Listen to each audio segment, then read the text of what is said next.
Everybody, मैं प्रवीण चौहान साथ हूं एक बार फिर से आपके अपने पाइवट क्लासेस में। और भाई साहब, आपकी तैयारी बहुत अच्छी चल रही होगी ऐसी मैं उम्मीद करता हूं। तो एक बहुत इंटरेस्टिंग चैप्टर, जो बहुत ही ज्यादा इंटरेस्टिंग चैप्टर है, जिसकी शुरुआत होती है भाई कहां से? After the discovery of nucleus and after the experiment of Rutherford. तो यानी रदरफोर्ड के एक्सपेरिमेंट के बाद हमें यह समझ में आया कि एटम कंसिस्ट अ न्यूक्लियस, कि एटम के पास में एक न्यूक्लियस होता है। ये सारी बातें हमें पता लगी 1919 के आसपास। तो एक्चुअली में हमने वहां पर क्या समझा? वहां पर ये सारी बातें समझी बेटा कि न्यूक्लियस जो है किसी भी एटम का सेंटर पार्ट होता है ना। हमने जब वहां पर डिस्कवरी की थी तो हमने ये जाना था किसी भी एटम का जो सेंटर पार्ट होता है, किसी भी एटम का जो सेंटर पार्ट होता है उसको हम न्यूक्लियस कहते हैं। उसके बाद हमने इसमें यह भी समझा, है ना, अभी आ रहा हूं मैं इस थ्योरी पर भी अभी समझाऊंगा, लेकिन पहले आप यहां पर ध्यान दो। तो हमने ये भी समझा कि जो एटम है वो, जो न्यूक्लियस है वो किससे मिलकर बना है। तो आप बोलोगे सर एटम के अंदर जो है पॉजिटिव चार्जेस रहते हैं। क्या रहते हैं? Positive charge. It is full of positive charges. ये पूरा का पूरा किससे फिल्ड रहता है? आप बोलोगे सर पॉजिटिव चार्जेस से फिल्ड रहता है। इस तरह से पूरा का पूरा पॉजिटिव चार्ज से फिल्ड रहता है न्यूक्लियस। कौन है ये? न्यूक्लियस। ठीक है, न्यूक्लियस है, पॉजिटिव चार्ज से फिल्ड रहता है। अब आप कहोगे हाँ जी सर ये बात तो हमने पढ़ी थी। अब इसके साथ आप अब ये पढ़ने वाले हो कि किसी भी एटम का जो होल मास है, पूरा का पूरा जो मास है, वो भी किसमें लाई करता है? आपके न्यूक्लियस में ही लाई करता है। किसी भी एटम का, हमने कहा था पॉजिटिव चार्ज, तो पॉजिटिव चार्ज तो न्यूक्लियस में लाई करता ही है, लेकिन इस चैप्टर में हम ये भी पढ़ेंगे कि भाई पूरा का पूरा मास भी किसमें लाई करता है? न्यूक्लियस में लाई करता है। और इसकी एक बहुत खतरनाक ना बात आपको बताऊंगा कि हम लोगों ने, देखो साइंटिस्ट लोग भी कमाल करते हैं यार। लोग हमें 15 सालों तक ये बहकाते रहे कि जो न्यूक्लियस है वो प्रोटॉन और इलेक्ट्रॉन से मिलकर बना है। जी हाँ, अभी हम लोग क्या पढ़ते हैं कि nucleus has a composition of proton plus neutron, लेकिन ये थ्योरी लगभग 15 सालों तक यही चलती रही। 15 इयर्स तक हम लोग ये पढ़ते रहे कि nucleus is made up of proton and electron. अब आप बोलोगे सर ऐसा कैसे हो सकता है? मैं समझाऊंगा ना क्यों हुआ, कैसे ये थ्योरी आई और क्यों हमें इसकी स्टडी करनी पड़ी। ये सारी बातें आपको समझ में आएंगी, लेकिन पहले इसको समझ लो कि न्यूक्लियस क्या है sir? The central part of atom that consist whole positive charge and the mass of atom. जो सर पूरे एटम का पॉजिटिव चार्ज एंड जो उसका मास है, जो चीज कंसिस्ट करती है, उसी को हम क्या कह रहे हैं? न्यूक्लियस कहते हैं। न्यूक्लियस ही, जब एक न्यूक्लियस की बात करेंगे तो न्यूक्लियस कहेंगे, लेकिन जब दो या दो से ज्यादा न्यूक्लियस हो जाएंगे तो फिर हम इन्हें न्यूक्लियाई कहते हैं। ऐसे कह सकते हैं कि plural form of nucleus, nucleus का जो प्लूरल फॉर्म है उसी को हम न्यूक्लियाई कह रहे हैं।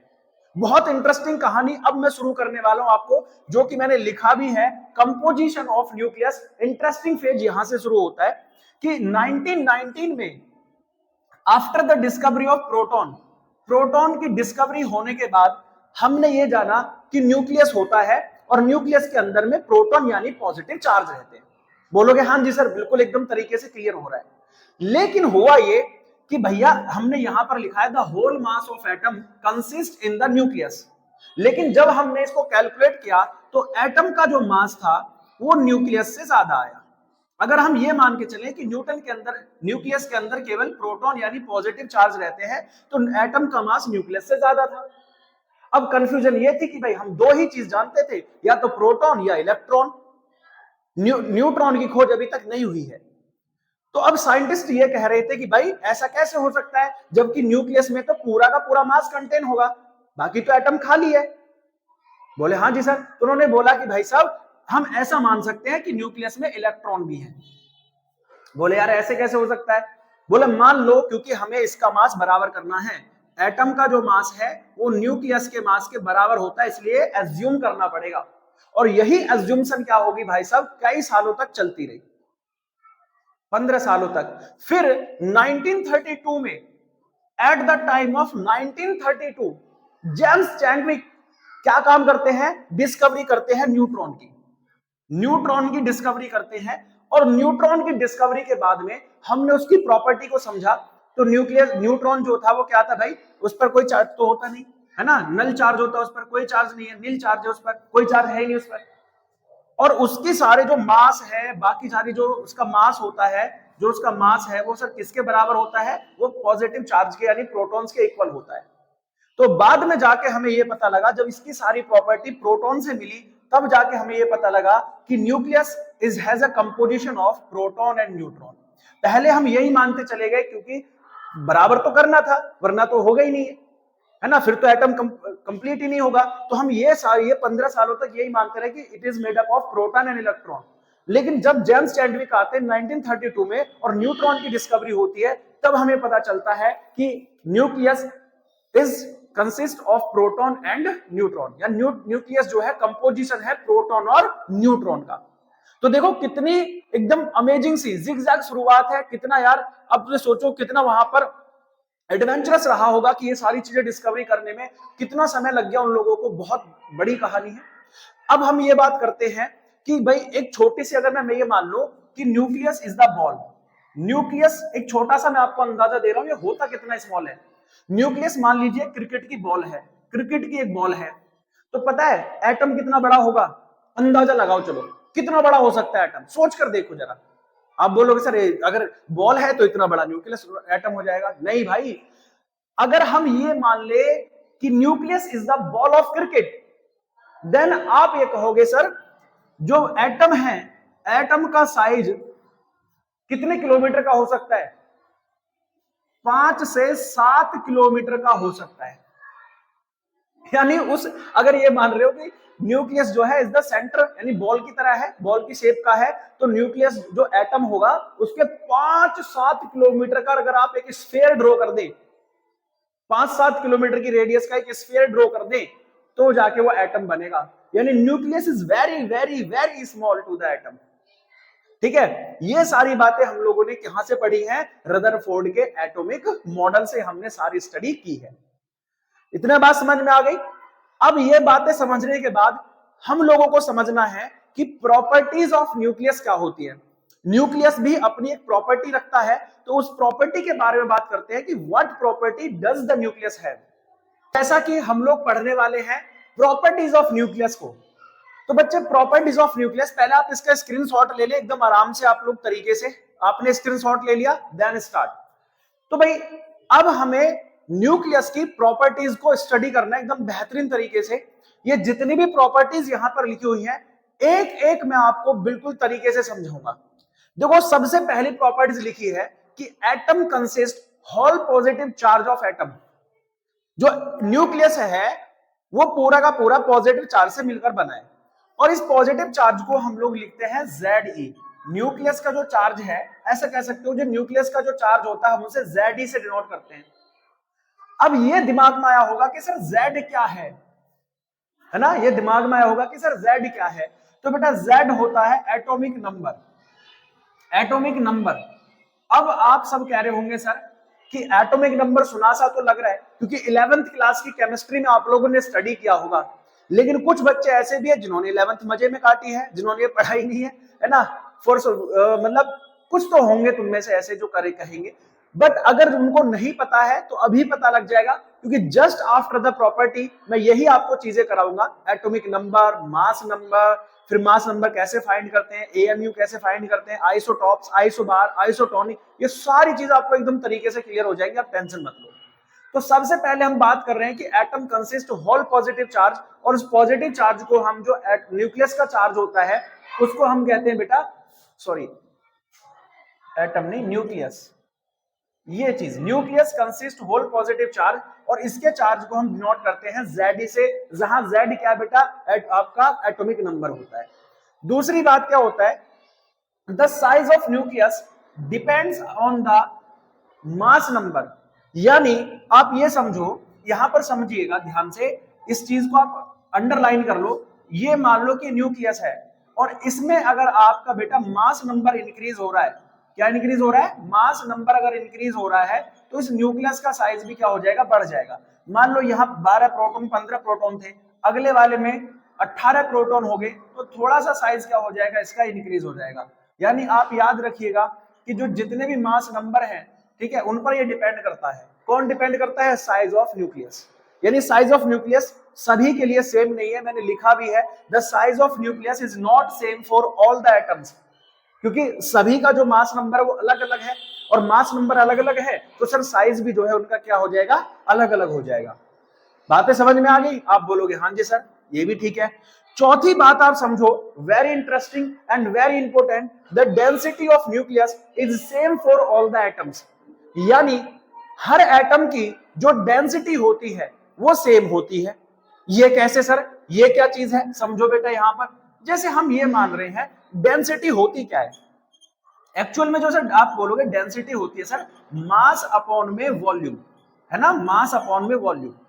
तो भाई वॉल्यूम हम ये कह रहे हैं कि हर न्यूक्लियस का अगर हम 1 सेंटीमीटर क्यूब का वॉल्यूम निकालें, 1 सेंटीमीटर क्यूब का वॉल्यूम निकालते हैं, 1 सेंटीमीटर क्यूब अगर उसका वॉल्यूम निकालें, तो भैया उसमें जैसे पहले वाले में मान लो 10 इलेक्ट्रॉन थे, तो दूसरे वाले में भी कितने इलेक्ट्रॉन रहेंगे, 10 ही इलेक्ट्रॉन रहेंगे। यानी यूनिट वॉल्यूम पर अगर आप मास निकालोगे तो सभी न्यूक्लियस के लिए सेम आएगा। समझ गए ना? यूनिट वॉल्यूम पर अगर मास नंबर निकालते हो कि कितने इलेक्ट्रॉन वहां पर लाई कर रहे हैं, प्रोटॉन लाई कर रहे हैं, सॉरी इलेक्ट्रॉन तो होते ही नहीं है, कितने प्रोटॉन वहां पर लाई कर रहे हैं, तो ये नंबर दोनों का सेम आता है हर एटम के लिए। तो इसलिए डेंसिटी क्या होती है, सेम होती है यूनिट वॉल्यूम के लिए हर एटम के लिए। तो these are the properties of the nucleus. I hope आपको बहुत अच्छे से एकदम क्लियर हुआ होगा। तो बच्चे मैंने इसमें 2 बातें आप लोगों के साथ शेयर की, एक है एटॉमिक नंबर, दूसरा है आपका मास नंबर। एक है एटॉमिक नंबर और दूसरा है मास नंबर। तो पहले इन्हीं को समझते हैं कि what is the atomic number and what is the mass number. ठीक है, चलो। तो बच्चे सबसे पहले हम लोग बात करते हैं किसकी, एटॉमिक नंबर की। देखो बेटा, जो एटॉमिक नंबर है वो क्या होता है, इसको ऐसे समझो, ये हो गया आपके पास में न्यूक्लियस, और न्यूक्लियस में क्या रहता है, पॉजिटिव चार्ज एंड न्यूट्रॉन। अभी हम लोग ये पढ़ चुके हैं कंपोजिशन के बाद में कि इसके अंदर क्या है सर, प्रोटॉन और न्यूट्रॉन दोनों का साथ में रहते हैं। तो हमें जो है एटॉमिक नंबर क्या होता है कि नंबर ऑफ जो प्रोटॉन्स हैं इसमें, ठीक है, इसमें जितने नंबर ऑफ प्रोटॉन हैं वही क्या होंगे, केवल केवल आपके क्या होते हैं, एटॉमिक नंबर होते हैं। और उन एटॉमिक नंबर को ही हम Z से डिनोट करते हैं। जैसे लेट मान लो इसको कि इसमें 12 हैं, है ना, कि नंबर ऑफ जो प्रोटॉन है वो कितने, इसमें 12 है ना, 12 आपके क्या है, प्रोटॉन है। तो यही जो है आपका क्या हो जाएगा सर, एटॉमिक नंबर हो जाएगा। अगर इसमें सर देखो आपने लिखा होगा, देखा होगा 11Na23, तो ये जो 11 है यही आपका क्या है, एटॉमिक नंबर। तो यानी आप लिख सकते हो कि सर इसमें नंबर ऑफ प्रोटॉन कितने, इसमें 11 है। आपने लिखा हुआ देखा होगा 13Al, तो अब मुझे बताओ जल्दी से 13Al27, तो जल्दी बताओ इसमें नंबर ऑफ प्रोटॉन कितने, आप बोलोगे सर जी 13 है। तो इसलिए आप आराम से फाइंड कर सकते हो, ये जो नीचे वाला पार्ट है यही इसका एटॉमिक नंबर है, और ये बता रहा है कि इसमें कितने नंबर ऑफ प्रोटॉन्स हैं। किसी का 14 है एटॉमिक नंबर, तो सर उसमें प्रोटॉन कितने हैं, 14। किसी का 16 है तो कितने हैं सर, 16 एटॉमिक नंबर, यानी उसमें प्रोटॉन्स जो है वो 16 है ना। मजेदार टॉपिक। आप बोलोगे हाँ जी सर कोई दिक्कत नहीं है। अब सर मास नंबर क्या होता है, तो भाई जब इसमें प्रोटॉन है तो इसमें न्यूट्रॉन भी होंगे, है ना। तो उन्होंने कहा कि सर जो न्यूट्रॉन है ना, उनको और किसको, प्रोटॉन, दोनों को ऐड कर दें, प्रोटॉन और न्यूट्रॉन दोनों को ऐड कर दें तो निकल कर आ जाता है मास नंबर। तो it is the sum of number of proton and number of neutron in the nucleus known as the mass number. और इसको हम डिनोट करते हैं बेटा ए से, तो ए इज इक्वल्स टू होता है P प्लस एन। कितना होता है मेरे बच्चे, P प्लस एन। तो इंटरेस्टिंग बात यह है कि अगर आपको किसी का मास नंबर निकालना है तो सर उसमें प्रोटॉन और न्यूट्रॉन का नंबर जो है आपको फाइंड करना होगा। और इस चीज से अगर हमें किसी का मास नंबर दिया है तो हम नंबर ऑफ न्यूट्रॉन भी फाइंड कर सकते हैं। कैसे सर, मान लो देखो यहां पर इसी को ले लो, लिखा था 13Al27, 13Al27 लिखा है, तो आप कहोगे सर इसमें जो प्रोटॉन है वो तो 13 है, इसमें जो मास नंबर यानी A है वो 27 है। तो भाई हमारे पास फॉर्मूला है कि 27 is equals to 13 plus n। मैं इसको इधर लेकर आ जाऊं तो 27 माइनस 13, तो नंबर ऑफ न्यूट्रॉन आ जाएगा 14, है ना, एकदम इजी। तो आप लोग मास नंबर से नंबर ऑफ न्यूट्रॉन भी फाइंड कर लोगे। ठीक है, आपने समझा। Z है एटॉमिक नंबर जिसे हम प्रोटॉन नंबर भी कहते हैं, P से डिनोट करते हैं। A क्या सर, मास नंबर है जिसे हम A से डिनोट कर रहे हैं, और N क्या सर, नंबर ऑफ न्यूट्रॉन है। तो आई थिंक आपको एटॉमिक नंबर और मास नंबर से अब कोई डाउट नहीं रहेगा। अब अगर आपसे कोई आगे पूछता है कि what is the atomic number, you will clarify them कि भाई क्या करोगे, the number of proton in the nucleus is known as its mass number. अब ऐसे ही जब हमने प्रोटॉन, न्यूट्रॉन और इलेक्ट्रॉन सब के बारे में अच्छे से स्टडी कर ली कि कौन कौन से चीजें कहां कहां क्या क्या कर रही हैं, तो भाई अब हम ये चलते हैं, कुछ एटम्स ऐसे होते हैं बेटा जिनका मास नंबर सेम होता है, कुछ एटम्स ऐसे होते हैं जिनके नंबर ऑफ प्रोटॉन सेम होते हैं, यानी जिनका एटॉमिक नंबर सेम होता है, और कुछ एटम्स ऐसे होते हैं जिनमें नंबर ऑफ न्यूट्रॉन सेम होते हैं। तो ऐसे एटम्स को हम क्या कहते हैं, कोई ऐसे एग्जांपल भी बताओ सर, तो वो सारी चीज हम लोग स्टडी करेंगे आइसोटॉप्स, आइसोबार एंड आइसोटॉन्स में। तो हेडिंग बना लेंगे आप अपना जल्दी फटाफट से, आइसोटॉप्स, आइसोबार एंड आइसोटॉन्स। स्टूडेंट्स अब हम अपने इस फेज पर आ चुके हैं कि अब हम आपको पढ़ाने वाले हैं isotopes, isobar and isotones. Isotopes, isobars and isotone, एक बार स्क्रीनशॉट ले लो सारे बच्चे। अब इसके बारे में हम लोग आपको बता रहे हैं कि आइसोटॉप्स किसे कह रहे हैं। तो जैसा कि मैंने अभी आपको एक्सप्लेन किया था बेटे कि कुछ एटम्स ऐसे होते हैं जिनका एटॉमिक नंबर, ठीक है, आप देख रहे हो यहां पर जो एटॉमिक नंबर है वो इन तीनों में, ठीक है, हाइड्रोजन के 3 क्या है, आइसोटॉप्स हैं। वैसे ही कार्बन के भी होते हैं 6C12, 6C13 और 6C14, ये भी हाइड्रोजन कार्बन के क्या है, आइसोटॉप्स हैं। यानी बेटा कुछ एटम्स हमारे पास में ऐसे होते हैं सर जिनका एटॉमिक नंबर तो सेम होता है लेकिन मास नंबर जो है सर वो डिफरेंट होता है। मास नंबर क्या होता है, डिफरेंट होता है, इनको हम कहते हैं आइसोटॉप्स। जैसे हाइड्रोजन के 3 आइसोटॉप्स हैं, प्रोटीनियम, ड्यूटेरियम, ट्राइटियम, तो ये 3 आइसोटॉप्स हैं। वैसे ही कार्बन के भी होते हैं 6C12, 6C13 और 6C14, 3 आइसोटॉप्स हैं कार्बन के भी। ऑक्सीजन के भी होते हैं, ठीक है। तो ऐसे आप समझ लीजिए कि इनके एटॉमिक नंबर तो सेम है पर मास नंबर सभी का डिफरेंट डिफरेंट है। वैसे ही इनके साथ में अब आता है नेक्स्ट आइसोबार्स। तो isobar the atoms of same mass number but different atomic number, यानी हमारी जो टेबल है पीरियोडिक टेबल, उसमें कुछ ऐसे भी आपके एटम्स होते हैं सर जिनका एटॉमिक नंबर तो डिफरेंट है पर मास नंबर दोनों का क्या है, सेम है। फॉर एग्जांपल पोटेशियम, पोटेशियम का मास नंबर 19 है और पोटेशियम का एटॉमिक नंबर 19 है और कैल्शियम का एटॉमिक नंबर 20 है।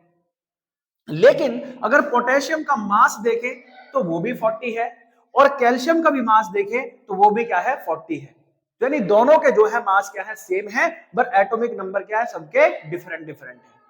ठीक है, अब हम चलते हैं आइसोटॉन्स की तरफ। तो हमने बात की सर आइसोटॉन्स ऐसे एटम्स हैं, atoms of same number of neutron, यानी कुछ एटम्स ऐसे भी होते हैं सर जिनमें देखो ये भी डिफरेंट है, ये भी डिफरेंट है, यानी एटॉमिक नंबर भी अलग अलग है और मास नंबर भी अलग अलग है, लेकिन नंबर ऑफ न्यूट्रॉन इनमें सेम होते हैं। और अगर नंबर ऑफ न्यूट्रॉन सेम होंगे तो हम उन्हीं को कह देते हैं बेटा क्या, आइसोटॉन्स। आप कहोगे सर आपने कैसे पता करा कि इनमें atomic number of atom same है? तो बेटे आप भी फाइंड कर सकते हो, मैंने अभी निकालना बताया था, A is equals to P plus N। तो इसमें अगर देखोगे तो A है 13, प्रोटॉन का नंबर है 6, तो नंबर ऑफ न्यूट्रॉन अगर आप माइनस करोगे तो आप बोलोगे सर नंबर ऑफ न्यूट्रॉन आ जाएगा 7। सिमिलरली अगर आप 7 एंड 14 लेते हैं तो भाई इसमें जो एटॉमिक मास है वो 14 है और जो आपका प्रोटॉन है वो 7 है। तो अगर सर इसमें आप नंबर ऑफ न्यूट्रॉन निकालते हो तो हमारे पास फॉर्मूला है A is equals to P plus N। आप बोलोगे sir 14 is equals to 7 plus N, इसको माइनस करेंगे तो सर ये भी कितना आ जाएगा, 7 आ जाएगा, सिंपल सी बात है। तो सर हमने यहां पर देखा कि जब हम 6C13 ले रहे थे तो उसमें भी नंबर ऑफ न्यूट्रॉन 7 है, जब हमने 7 एंड 14 लिया तो उसमें भी नंबर ऑफ न्यूट्रॉन 7 ही है। इसीलिए तो जिनका एटॉमिक नंबर या मास कुछ भी हो but number of neutron same होते हैं तो that is known as the isotopes. ठीक है, समझ में आया ना? पहले एक बार रिपीट करते हैं, आइसोटॉप्स आप बोलोगे sir the atoms have same atomic number but different atomic masses, जिनके एटॉमिक नंबर सेम है but atomic mass different different है। फिर होता है sir isobars, isobars the atoms having same mass number but different atomic number, mass number same है but atomic number अलग अलग है। आइसोटॉन्स क्या है सर, एटॉमिक मास नंबर कुछ भी रहे हो, डिफरेंट भी हो सकते हैं, सेम भी हो सकते हैं, कोई दिक्कत नहीं है, बट उनका जो नंबर ऑफ न्यूट्रॉन है वो क्या होगा सर जी, सेम होना चाहिए। नंबर ऑफ न्यूट्रॉन सेम होना चाहिए, तो that is known as the, जल्दी बताओ फटाफट से, आप बोलोगे आइसोटॉन्स हो गए।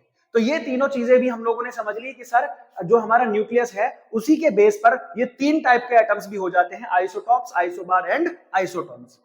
अब ये सारी बातें समझने के बाद में हमने ये समझा कि एटम जो है सर प्रोटॉन न्यूट्रॉन से मिलकर बना है। बहुत सारी बातें हम लोगों ने पढ़ ली।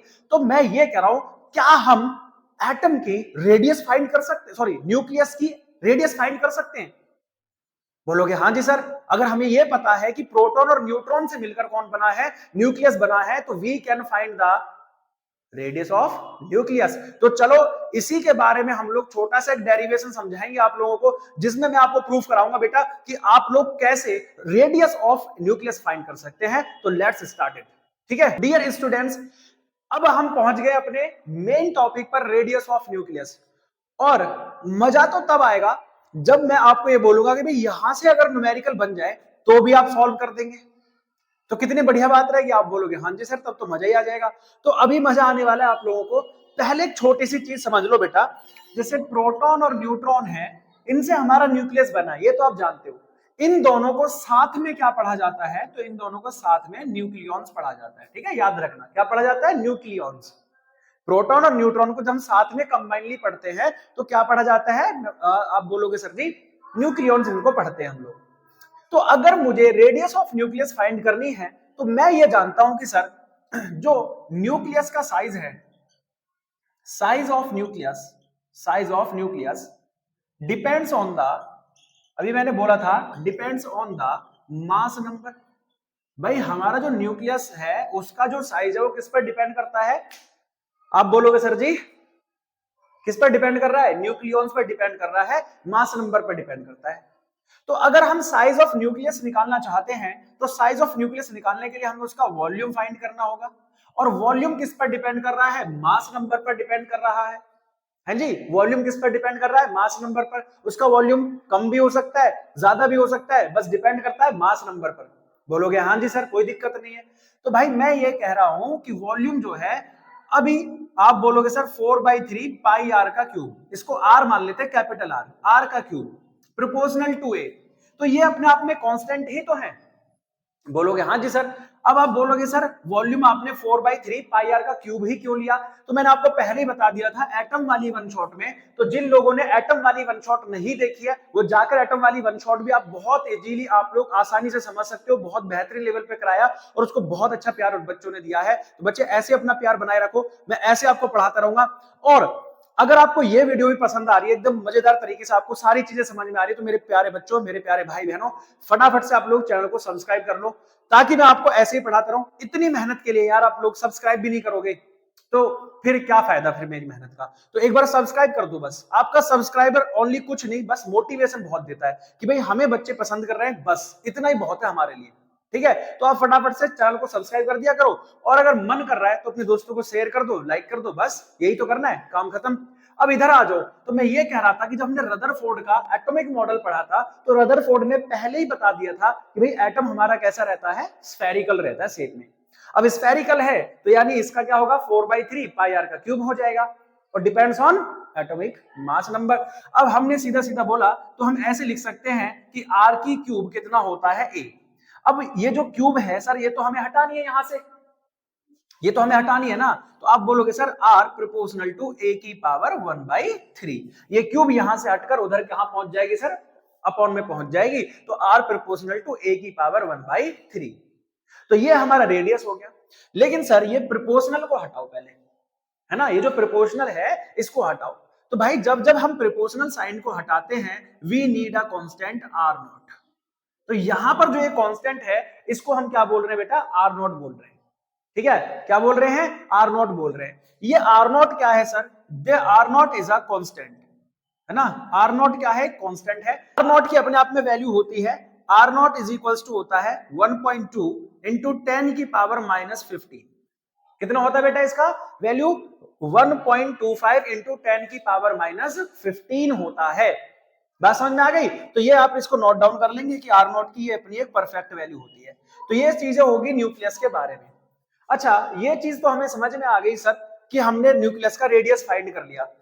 अब एक बात आपको बहुत बेहतरीन और इंटरेस्टिंग बताता हूं कि बेटा अभी मैंने बोला था कि दो एटम, सॉरी न्यूक्लियस, न्यूक्लियस कैसा है, स्फेरिकल है।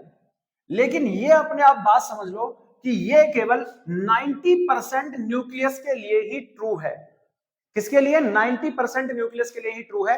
10% न्यूक्लियस ऐसे होते हैं, 10% न्यूक्लियस ऐसे होते हैं जो इस बात को सेटिस्फाई नहीं करते, उनका जो न्यूक्लियस का साइज है वो थोड़ा सा डिफरेंट होता है, इस बात से थोड़ा सा वो डिफ्लेक्ट कर जाता है, इस बात को रेडी नहीं करता वो। ठीक है, तो भाई ध्यान रखना ओनली 90% न्यूक्लियस ही स्फेरिकल होते हैं, बट अब 10% को कौन काउंट करेगा, तो इसलिए सबको बोला जाता है कि nucleus are generally spherical in shape. ठीक है, ध्यान से सुन लेना ये बात को। अब आप कहोगे सर मजा तो तब आ जाएगा जब आप इसके एक दो न्यूमेरिकल और करा दो, कैसे होंगे? तो न्यूमेरिकल भी हम लोग कर लेते हैं इसके। तो न्यूमेरिकल में सबसे पहला क्वेश्चन मैं आपको बता रहा हूं, ध्यान से समझना। मैंने कहा सर, मैं बोल रहा हूं द मास नंबर, है ना, द मास नंबर। अब देखो कैसे फाइंड करोगे, mass number of an atom, mass number of an atom. एक एटम है जिसका मास नंबर हमने मान लिया 8 है। कितना है? 8। Then find its radius, then find its radius. ये आपसे क्वेश्चन पूछा गया एकदम बेहतरीन तरीके से। सिंपल सी बात है भाई, हमने पढ़ा कि sir R is equal to होता है R नॉट A की पावर 1/3। मास नंबर आपको गिवन है सर, A की वैल्यू उसने दे दिया 8। सिंपल। आप बोलोगे sir R is equal to हो गया R नॉट कितना है, 1.2 इंटू 10 की पावर -15 निकालना है। A कितना है सर, 8 की पावर 1/3, ऐसे कर लोगे। तो R हो गया सर 1.2, 10 की पावर -15, 8 को हम लिख सकते हैं 2 की पावर 3 और 1/3, ये कैंसिल हो गया भाई साहब। ये कैंसिल हो गया तो sir R is equal to आ गया 1.2 10 की पावर -15 इंटू में 2। अब 2 से इसकी मल्टीप्लाई कर दो, तो आप बोलोगे sir R is equal to 2.4 into 10 की पावर -15 मीटर। ये आपका क्या आ जाएगा, रेडियस निकल कर आ जाएगा। बोलो कैसी रही बात? बोलोगे सर बहुत बेहतरीन, अब तो हम आराम से किसी का भी रेडियस फाइंड कर सकते हैं न्यूक्लियस का। तो बस हम भी तो यही कह रहे हैं, आप फाइंड कर सकते हो। दूसरा और कैसा क्वेश्चन आप लोगों से पूछा जाएगा, तो दूसरा क्वेश्चन भी हम लिख लेते हैं यहाँ पर कि सेकंड टाइप का क्वेश्चन आपसे कैसा पूछा जाएगा। ओके बच्चे, यहाँ से एक और क्वेश्चन पूछा जाता है जबरदस्त। इस तरह का क्वेश्चन भी आपसे पूछ लेगा कि find the ratio of the, find the ratio of the radius of, है ना, रेडियस में लिख लो, रेडियस ऑफ, ये दो एटम्स हैं, इनकी रेडियस का रेशियो आप लोगों को फाइंड करना है। तो भाई एक का जो मास नंबर है वो कितना है, 197 है, और दूसरे का जो मास नंबर है वो सर 107 है। अब अगर हम R1 मान ले तो आप कहोगे सर R नॉट A की पावर 1/3, इसी के नीचे R2 भी लिख लो, अपॉन में R नॉट A2 की पावर 1/3। ये तो कैंसिल हो गया सर, R1 अपॉन R2 का रेशियो A1 अपॉन A2 का 1/3 है। अब A1 का वैल्यू 197 और ये 107 की पावर 1/3। जब आप इसको सॉल्व करोगे तो R1 रेशियो R2 बेटा आ जाएगा 1.23। तो ये आपका रेशियो इस तरह से फाइंड भी आप कर लोगे, सॉल्व कर लेना आराम से। आप बोलोगे सर इस तरह से आप इसका आंसर भी फाइंड कर लोगे। ठीक है, तो इस तरह के क्वेश्चन इसमें से आपसे पूछे जा सकते हैं। ये दो टाइप के क्वेश्चन मैंने आपको बता दिए। आप बोलोगे सर बहुत बेहतरीन तरीके से समझ में आ गया, इसके लेवल पर अगर कोई भी क्वेश्चन आ जाए तो हम छोड़ेंगे नहीं एकदम, ठीक है, खल्लास कर देंगे। नेक्स्ट तो नेक्स्ट है आपका बच्चे, अभी हम लोगों ने समझा रेडियस ऑफ न्यूक्लियस, अभी हम समझ लेते हैं न्यूक्लियर डेंसिटी। क्या समझ लेते हैं? Nuclear density. तो what is the nuclear density? Next आगे चलते हैं, इसके लिए नेक्स्ट पेज करना पड़ेगा क्योंकि काफी ज्यादा भर चुका है, फटाफट से निकालते हैं। सबको पता है कि डेंसिटी का फॉर्मूला तो एक ही होता है भाई, है ना, डेंसिटी तो एक ही फॉर्मूले से निकलती है, known as sigma is sorry rho is equals to mass upon volume. बोलो कोई दिक्कत थी किसी बच्चे को? बोलोगे नहीं सर। तो मैं ये कह रहा हूं कि भाई साहब जो मास है वो किसका होगा? न्यूक्लियस का मास होगा। बोलोगे हाँ जी सर। तो हम ऐसे लेट से कर लेते हैं कि जो टोटल मास है वो एवरेज मास है ना, टोटल मास एवरेज, ऐसे निकाल लो, average mass of proton and neutron into the mass number. तो हम लिख सकते हैं कि भाई जो मास आएगा वो m इंटू ए। एवरेज मास हमने निकाल लिया क्योंकि प्रोटॉन और न्यूट्रॉन के मास में थोड़ा सा डिफरेंट होता है, थोड़ा सा डिफरेंस होता है ना। तो अब ए क्या है सर? प्रोटॉन और न्यूट्रॉन का नंबर भी है। किसी भी न्यूक्लियस में जब आप बेटा ए लिखते हो तो उसमें क्या बोला था मैंने? प्रोटॉन और न्यूट्रॉन का सम होता है। तो m क्या है, किसी एक का, ठीक है। अब मैंने बोला लगभग हम ये मान सकते हैं कि सर मतलब हमने एवरेज मास निकाल लिया और हम ये कह सकते हैं कि एक प्रोटॉन और एक न्यूट्रॉन का जो मास है वो लगभग 1.67 इंटू 10 की पावर -27 होता है, ऐसे हमने एवरेज मास। तो ये एक न्यूट्रॉन का या प्रोटॉन का क्या है, मास है, इनटू टोटल क्या है, ये मास नंबर। मान के चलो 13 है तो 13 से मल्टीप्लाई भी तो करनी पड़ेगी, एम ही थोड़ी लिख दोगे, ए भी तो लगाना पड़ेगा, कितने उसमें क्या है, मास नंबर है, कितना उसमें न्यूक्लियॉन्स प्रेजेंट है, ये भी तो आपको लिखना पड़ेगा। बोलोगे हाँ जी सर, तो एम की जगह एम इंटू ए लिखना पड़ेगा। तो इसलिए जो डेंसिटी है एम ए अपॉन में कितना हो जाएगा, वी। और v तो आप लोग जानते ही हैं। आप बोलोगे सर v को अलग से फाइंड करते हैं, 4/3 पाई r का क्यूब। मैं बोलूंगा हाँ जी बिल्कुल ऐसा ही है, लेकिन क्या आप ये नहीं जानते कि r जो है r0 a की पावर 1/3 होता है। मैं कहूंगा हाँ जी सर, तो रख दो यहां पर। आप बोलोगे सर 4/3 पाई r के स्थान पर r0 a की पावर 1/3 का क्यूब। तो यहां से आपको मिलेगा सर 4/3 पाई r0 का क्यूब इंटू a, क्योंकि सर यहां जो क्यूब है r0 का क्यूब बन जाएगा और a से जो है क्यूब से a 1/3 कैंसिल हो जाएगा। यहां पर आप पुट करोगे तो डेंसिटी हो जाएगी सर, ध्यान से सुनना, 4/3 पाई r0 का क्यूब इंटू a। ये 3 भाई साहब, ये जो जनाब है ये ऊपर पहुंच जाएंगे, तो इसलिए हो गई 3m इंटू a अपॉन में 4 पाई r0 का क्यूब इंटू a। ठीक है जी। अब क्या ए से ए कैंसिल हो सकता है, बोलोगे हाँ जी सर ये भी हो जाएगा। तो आ जाओ जरा, डेंसिटी कितना आ गई जल्दी से देख लो। अब बोलोगे सर 3m अपॉन 4 पाई r0 का क्यूब।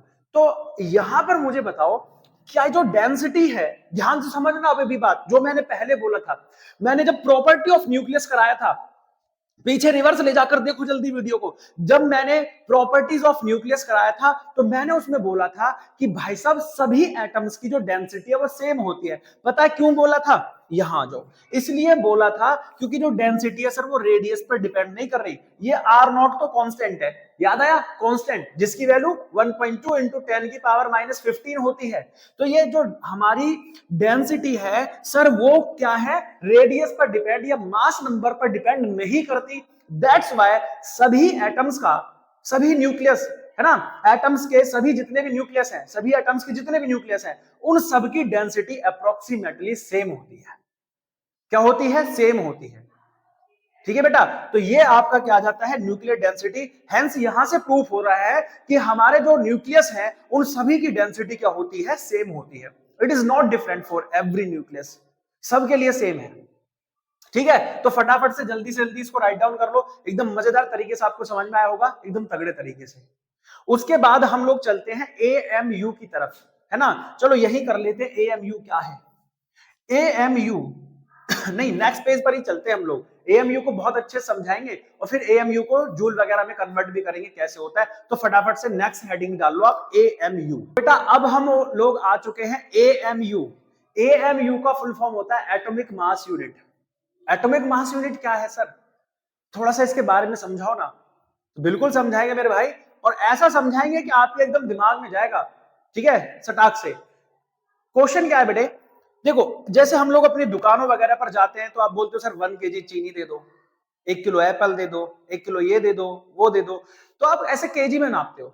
लेकिन यार ये जो हमारे न्यूक्लियस है, एटम्स हैं, ये जो छोटे छोटे स्मॉल पार्टिकल्स हैं जैसे कि इलेक्ट्रॉन, प्रोटॉन, ये सारी चीजें हैं, क्या इनका मास हैवी होता है? बोलोगे नहीं सर, इनका मास तो बहुत बहुत बहुत बहुत स्मॉल होता है बे। और जब इतना स्मॉल मास होता है तो यार इसको कैलकुलेट कैसे करें? तो हमने अपने आप से एक छोटी सी क्या बना ली, एक यूनिट बना ली जिसका नाम है एटॉमिक मास यूनिट। इसका काम केवल ये है कि ये जो छोटे स्मॉल पार्टिकल्स हैं इनकी किसको कैलकुलेट करता है, इनके मास को कैलकुलेट करता है। बात खत्म। समझ गए भाई साहब? तो ये होती है AMU। इसको हम ऐसे भी लिख सकते हैं, 1 AMU इक्वल्स टू होता है 1 U, है ना, 1 U भी लिख देते हैं इसको, कोई दिक्कत नहीं है। अब ये किसके इक्वल होती है, तो आप बोलोगे sir it is equal to the 1/12 part of 6C12 carbon atom. Carbon atom के 6C12 का ये वाला, क्योंकि इसके 3 क्या थे, आइसोटॉप्स भी थे, तो हमें 6C12 कार्बन एटम लेना है, इसके 1 to 12th पार्ट के इक्वल होता है। अब ये कैसे फाइंड करेंगे, तो देखो बहुत आसानी से मैं बता रहा हूं। 1 AMU को हम kg में कैसे फाइंड कर सकते हैं? 1/12 अपॉन 12 अपॉन n हो जाएगा। कार्बन एटम का मास 12 और n क्या है? Avogadro number. ठीक है, क्या है ये? Avogadro number. एवोगैड्रो नंबर हमने क्या बोला था कि 1 AMU 112 into 12 upon Avogadro number बताओ कितना होता है? जल्दी फटाफट से, जो बच्चा पहले बताएगा वो विनर होगा। जल्दी बोलो। आप बोलोगे सर 6.02 10 की पावर 23 होता है। इसको आप कैलकुलेट करोगे तो आंसर आ जाएगा 1.66। कितना आ जाएगा? 1.66 इंटू 10 की पावर -27 kg। ठीक है जी, इतना आंसर आपका आ गया 1.66 इंटू 10 की पावर -27 kg। तो 1 AMU को हम kg में फाइंड कर लेते हैं 1.66 इंटू 10 की पावर -27 kg। अब ये जो 1 AMU है ये कितनी एनर्जी के इक्वल होता है, ये भी तो फाइंड करो कि 1 AMU में कितनी एनर्जी आती है। अब एनर्जी फाइंड करना है तो हमें किस पर जाना पड़ेगा? जल्दी बताओ। हमारे एक बहुत बेहतरीन साइंटिस्ट जिनका नाम है आइंस्टीन। आइंस्टीन ने ही तो मास को एनर्जी में कन्वर्ट किया था। बोलोगे हाँ जी सर, तो भैया जो E इज इक्वल्स टू होता है, आप बोलोगे सर mc² होता है। क्या होता है बेटे? mc² होता है। मैं बोलूंगा हाँ जी सर, कोई बात है ही नहीं, क्या दिक्कत होगी, हम mc² से निकाल सकते हैं। तो भाई यहां पर आप देखो, मैं बोल रहा हूं कि sir E is equals to, इसको यहां पर कैलकुलेट कर लो। ठीक है, यहां पर E इज इक्वल्स टू जो मास है कितना है? 1.66 10 की पावर -27 इंटू C कितना होता है? C is the speed of light. आप बोलोगे सर 3 इंटू 10 की पावर 8 का स्क्वायर, 3 इंटू 10 की पावर 8 का square. E is equals to हो गया सर ये 1.66 इंटू 10 की पावर -27 और ये हो जाएगा 9 इंटू 10 की पावर 16। जब आप इसे कैलकुलेट करोगे तो ये लगभग आ जाएगा आपका 1.49 इंटू 10 की पावर -10। ठीक है, कितना आ जाएगा? 1.49 इंटू 10 की पावर -10 जूल। अब हमें जो आंसर चाहिए वो जूल में नहीं चाहिए, तो हम इसको इलेक्ट्रॉन वोल्ट में फाइंड कर सकते हैं। 1.49 10 की पावर -10 अपॉन 1.6 इंटू 10 की पावर -19। जब आप इसे सॉल्व करोगे तो ये जो आंसर आएगा किस में आएगा? आप बोलोगे सर ये जो आंसर आएगा आपका आएगा ये इलेक्ट्रॉन वोल्ट में। किस में आएगा? Electron volt. कितना आएगा सर? 0.931 और 10 की पावर कितना हो जाएगा? 9। पावर को इधर लेके आगे भाई साहब 931 इंटू 10 की पावर 6 इलेक्ट्रॉन वोल्ट हो गया। अब ये तो आप बोलोगे सर इसको हम लिख सकते हैं 931 मेगा इलेक्ट्रॉन वोल्ट। क्या बोलते हैं? मेगा इलेक्ट्रॉन वोल्ट भी हम इसको कह सकते हैं। ठीक है भैया, मेगा इलेक्ट्रॉन वोल्ट। तो इतना इसमें क्या होती है? एनर्जी भी होती है। 1 AMU इक्वल्स टू इतना mega electron volt energy. Simple simple. ठीक है बेटे, इतना मेगा इलेक्ट्रॉन की वोल्ट इस एनर्जी इसमें होती है। तो हम लोग AMU को किस में कन्वर्ट कर दिए हैं? एनर्जी में कन्वर्ट कर दिए हैं। तो ये भी सारी चीजें आपको क्लियर से आसानी से एकदम बहुत बेहतरीन तरीके से क्लियर होगी। अब देखो, न्यूक्लियस जो होता है, जब ये सारी चीजें, एक बार इसका स्क्रीनशॉट ले लो आप आराम से पहले, फिर उसके बारे में आगे बात करते हैं। आपने स्क्रीनशॉट ले लिया, समझ में आ गया, कोई इशू नहीं है सर। अब मैं आपको ये बता रहा हूं, जैसे न्यूक्लियस जो होता है सर वो प्रोटॉन और न्यूट्रॉन से बना है। मैं बोलूंगा हाँ जी सर, न्यूट्रॉन और प्रोटॉन से मिलकर बना है। तो भैया ये जो न्यूट्रॉन और प्रोटॉन है, प्रोटॉन जो ढेर सारे प्रोटॉन होते हैं, ये एक साथ रुके कैसे हैं? जबकि प्रोटॉन प्रोटॉन तो एक दूसरे को रिपल कर रहा है। सोचकर देखो, दिमाग लगाओ। मैंने कहा 11 प्रोटॉन एक ही न्यूक्लियस में कैसे रह सकते हैं, जबकि each and every proton is repelling, मतलब applying a repulsion force on each other. तो ये रुके कैसे हैं? तो आप कहोगे सर कोई तो बात है। तो मैं वही बात आपको समझाने चाह रहा हूं कि भैया कहीं ना कहीं जो न्यूक्लियस होता है वो एक फोर्स लगा रहा होता है। क्या लगा रहा होता है? एक फोर्स लगा रहा होता है, स्ट्रॉन्ग फोर्स, जिसकी वजह से वो सारे के सारे जो प्रोटॉन है एक ही न्यूक्लियस में रुके हुए हैं। That is called the nuclear force. इसी न्यूक्लियर फोर्स को हम अगले टॉपिक में पढ़ने वाले हैं, और अगले टॉपिक में हम आपको समझाएंगे कि न्यूक्लियर फोर्स क्या होता है और क्या क्या इसकी प्रॉपर्टीज होती है। तो फटाफट से हेडिंग डाल लेंगे, न्यूक्लियर फोर्स। जैसा कि मैंने अभी आपको बताया कि हमारे पास में एक शॉर्ट रेंज फोर्स होता है, यानी जो क्या काम कर रहा है, जो आपके प्रोटॉन न्यूट्रॉन्स को न्यूक्लियस में बाइंड कर रहा है। देखो, तो सबसे पहले देखो इसका स्क्रीनशॉट ले लो आप, इंपॉर्टेंट है, न्यूक्लियर फोर्स है, इसकी प्रॉपर्टीज हो गई है सारी। आई होप आपने ये सब कर लिया होगा। अब बात चलते हैं कि सर न्यूक्लियर फोर्स एक्चुअल में है क्या, कैसे काम कर रहा है। तो देखो बेटा, आप सबको पता है कि न्यूक्लियस के अंदर प्रोटॉन और न्यूट्रॉन है। प्रोटॉन और न्यूट्रॉन है तो मेन बात क्या है कि एक्चुअल प्रॉपर्टी जो चार्जेस होते हैं उनकी क्या होती है कि सर एक दूसरे को रिपल करेंगे, अट्रैक्ट करेंगे।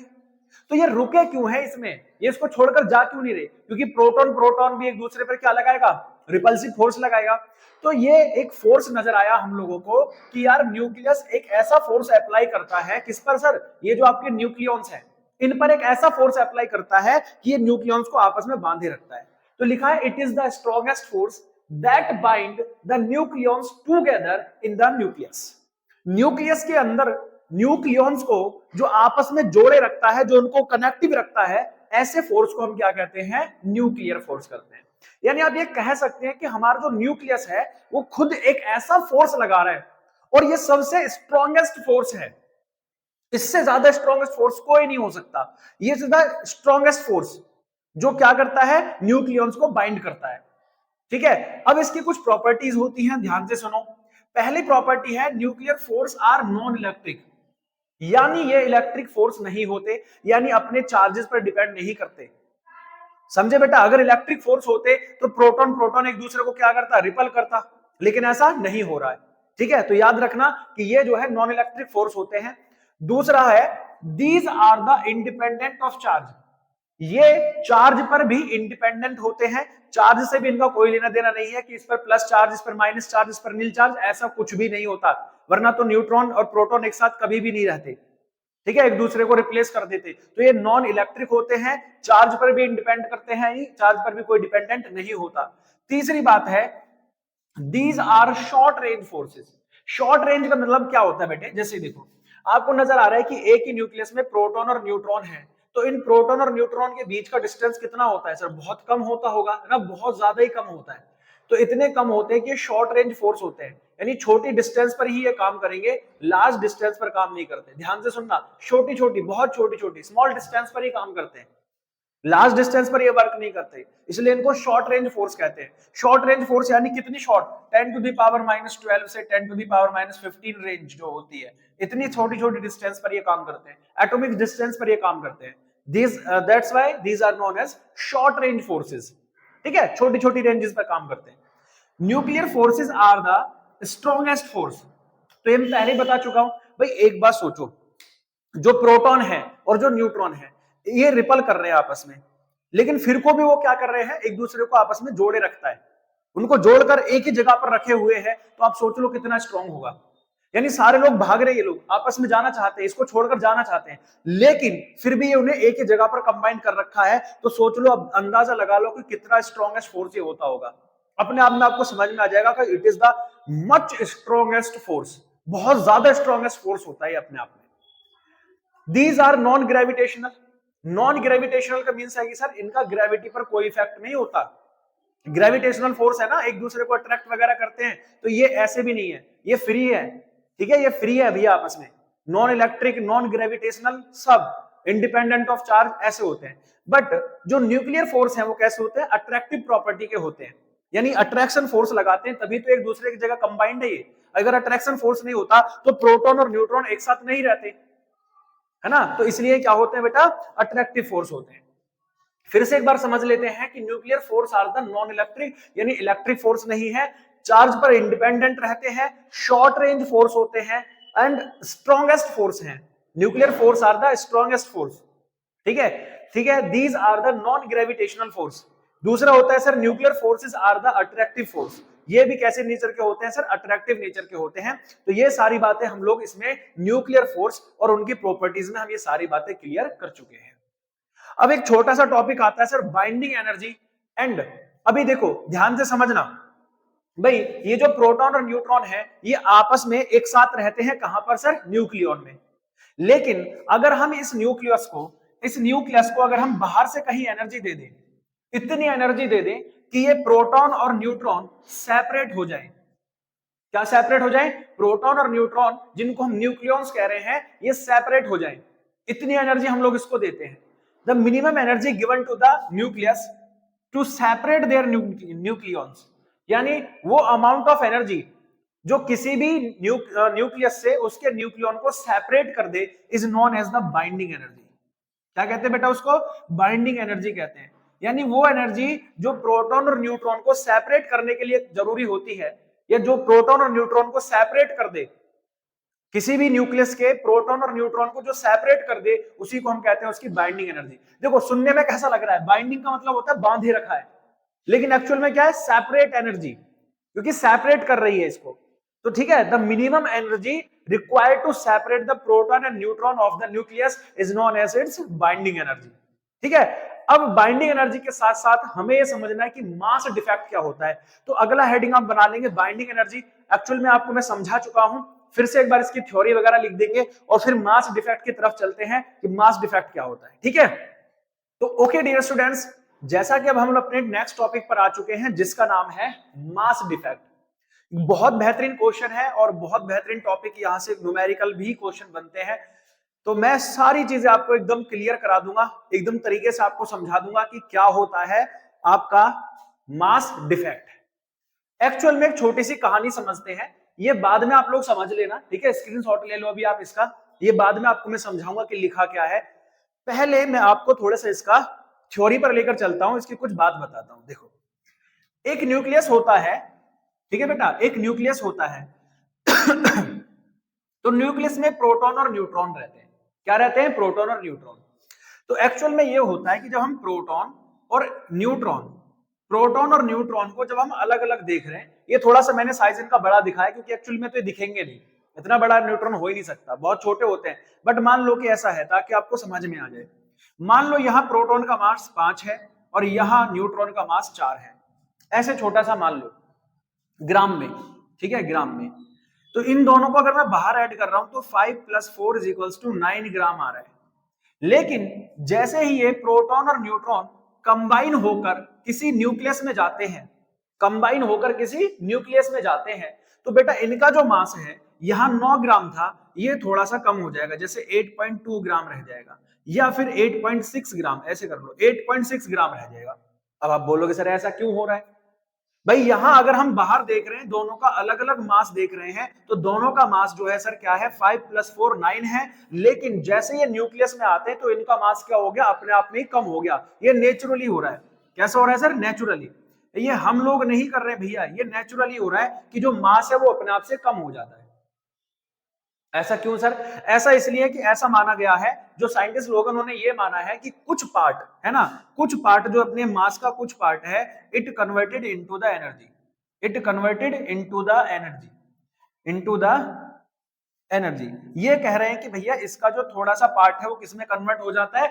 एनर्जी में कन्वर्ट हो जाता है, जिसकी वजह से जो न्यूक्लियस का मास है वो प्रोटॉन और न्यूट्रॉन के मास से थोड़ा सा कम आता है। तो यहीं पर लिखा हुआ है मास डिफेक्ट, यही चीज मैंने यहां पर लिखी है कि the difference between the sum of the masses of nucleons to the masses of nucleus. यानी कि बेटा न्यूक्लियॉन्स का अगर अलग अलग मास रखें तो उनका मास और न्यूक्लियस के मास में जो डिफरेंस होता है, जो डिफरेंस है उनके मास में, उसको हम कह रहे हैं mass defect. It is denoted by delta. अब मैं आपको सारे ये फॉर्मूले के बारे में समझा देता हूं कि ZMP क्या है, कि मास ऑफ प्रोटॉन। Z क्या? एटॉमिक नंबर, कितने प्रोटॉन है इस पर डिपेंड।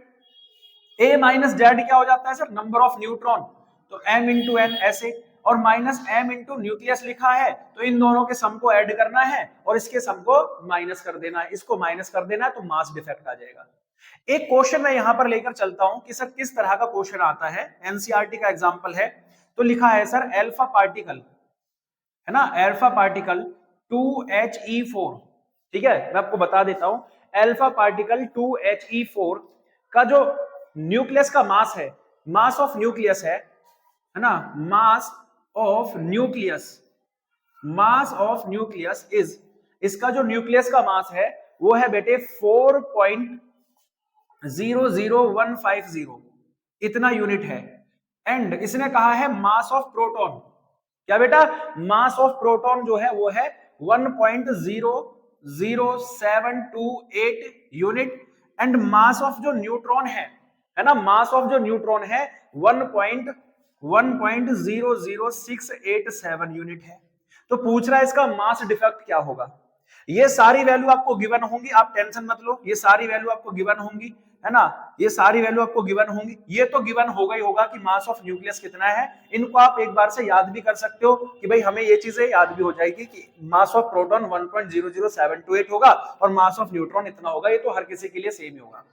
तो अब मास डिफेक्ट में क्या था सर, इसमें सबसे पहले मुझे निकालना है 2He4।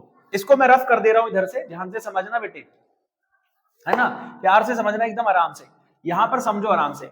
मैंने कहा सर जो हमारे पास है वो है 2He4।